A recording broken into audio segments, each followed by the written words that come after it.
स्वागत और बहुत बहुत सम्मान करते हैं। तो आज इस बिरहा को आपने आगे बढ़ाने का आपने संकल्प लिया है और साथ साथ में इस बाजार के सभी सम्मानित साथियों का इस बिरहा के लिए बहुत बड़ा योगदान है।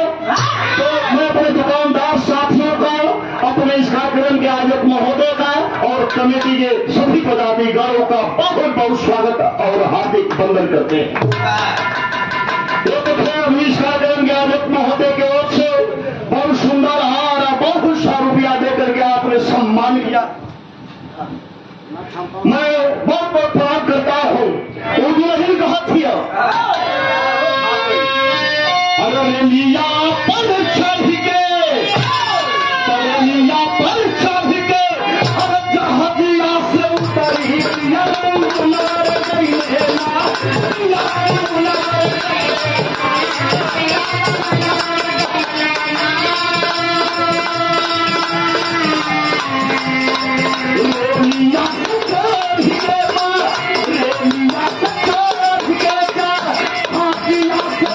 Happy